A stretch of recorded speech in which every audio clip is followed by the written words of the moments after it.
Hi friends, ಅಸ್ಸಲಾಮು ಅಲೈಕುಮ್. ಇವತ್ತು ನಾನು ನಿಮಗೆ ರಮದಾನಿನ ಒಂದು ಸ್ಪೆಷಲ್ ಆದಂಥ ಜ್ಯೂಸನ್ನು ಹೇಳ್ಕೊಡ್ತೀನಿ. ತುಂಬ ಈಸಿ, ತುಂಬ ಬೇಗ, ತುಂಬ ಫಟ್ಟಾಗಿ ಮಾಡುವಂಥ ಒಂದು ರೆಸಿಪಿ.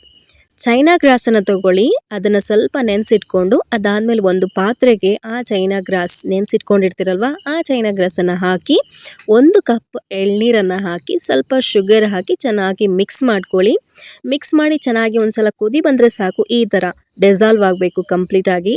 ಅದಾದಮೇಲೆ ಪಟ್ ಅಂತ ಒಂದು ಪ್ಲೇಟ್ ತೊಗೊಳ್ಳಿ, ಡಿಸಾಲ್ವ್ ಆಗಿರುವಂಥ ವಾಟ್ರನ್ನು ಇದಕ್ಕೆ ಸುರಿಯಿರಿ. ಸುರಿದು ಸ್ವಲ್ಪ ಹೊತ್ತು ಹಾಗೆ ಬಿಟ್ಬಿಟ್ಟು ಸ್ವಲ್ಪ ಗಟ್ಟಿಯಾಗುತ್ತೆ. ಗಟ್ಟಿಯಾಗೋ ತನಕ ಸ್ವಲ್ಪ ವೆಯ್ಟ್ ಮಾಡಿ. ಒಂದು ಮಿಕ್ಸಿ ಜಾರ್ ತೊಗೊಳ್ಳಿ, ಅದಕ್ಕೆ ಹಾಲು ಹಾಕಿ ಹಾಗೆಯೇ ಎಳ್ನೀರಿನ ಗಂಜಿ ಇರುತ್ತಲ್ವ ಅದನ್ನು ಕೂಡ ಇದಕ್ಕೆ ಹಾಕಿ. ಇದಕ್ಕೆ ಹಾಕ್ಕೊಂಡು ಚೆನ್ನಾಗಿ ರುಬ್ಕೊಂಡು ಒಂದು ಬೌಲ್ಗೆ ಟ್ರಾನ್ಸ್ಫರ್ ಮಾಡಿ. ಇದಕ್ಕೆ ಶುಗರ್ ಬೇಕಾದರೆ ಹಾಕೋಬೋದು, ಮಿಲ್ಕ್ ಬೇಕಾದರೆ ಹಾಕೋಬೋದು, ಇಲ್ಲ ಅಂತ ಹೇಳಿದರೆ ಹನಿ ಬೇಕಾದರೆ ಹಾಕೋಬೋದು, ಅದು ನಿಮ್ಮ ಇಷ್ಟ. ನೋಡಿ, ಇವಾಗ ನಾವು ಆವಾಗಲೇ ಸೈಡಿಗೆ ಇಟ್ಟಿದ್ವಲ್ವ, ಇದು ಗಟ್ಟಿಯಾಗಿದೆ. ಅದನ್ನು ಒಂದು ಚಾಕು ತಗೊಂಡು ಐಸ್ ಕ್ಯೂಬ್ ಶೇಪಿಗೆ ಕಟ್ ಮಾಡ್ಕೊಳ್ಳೋಣ. ತುಂಬ ಈಸಿಯಾಗಿ ಮಾಡುವಂಥ ಒಂದು ರೆಸಿಪಿ ಇದು.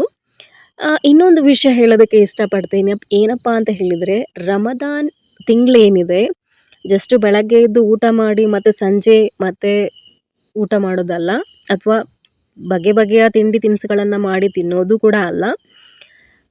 ಹಾಗೆಯೇ ಕೆಲವೊಂದು ವಿಚಾರಗಳಿದೆ ಇದರಲ್ಲಿ. ಏನಪ್ಪ ಅಂತ ಹೇಳಿದರೆ, ನಾವು ಮಾತಾಡುವಂಥ ರೀತಿ, ನಾವು ನಡ್ಕೊಳ್ಳುವಂತಹ ರೀತಿ, ನಾವು ಇನ್ನೊಬ್ಬರ ಬಗ್ಗೆ ಏನು ಮಾತಾಡ್ತೀವಿ ಅದು ಕೂಡ ಕೌಂಟ್ ಆಗುತ್ತೆ. ನಾವು ಏನು ನೋಡ್ತೀವಿ, ಏನು ನೋಡಬಾರ್ದು, ಏನು ಕೇಳಿಸ್ಕೊಳ್ತೀವಿ, ಏನು ಕೇಳಿಸ್ಕೊಳ್ಬಾರ್ದು, ಪ್ರತಿಯೊಂದು ಕೂಡ ಈ ರಮದಾನಲ್ಲಿ ಮ್ಯಾಟರ್ ಆಗುತ್ತೆ.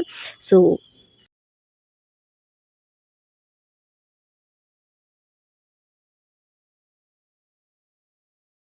ಬೇಡದ ಆಲೋಚನೆಯಿಂದ ದೂರ ಇರಿ ಅಂತ ಹೇಳ್ತಾ ಇದ್ದೀನಿ. ನನ್ನ ರೆಸಿಪಿ ಇವಾಗ ರೆಡಿ ಆಗಿದೆ. ತುಂಬ ಈಸಿ ಆದಂಥ ರೆಸಿಪಿ. ನೀವು ಒಂದ್ಸಲ ಟ್ರೈ ಮಾಡಿ ಹೇಗಿದೆ ಅಂತ ಕಮೆಂಟ್ ಮಾಡಿ. ಓಕೆನಾ? Thank you.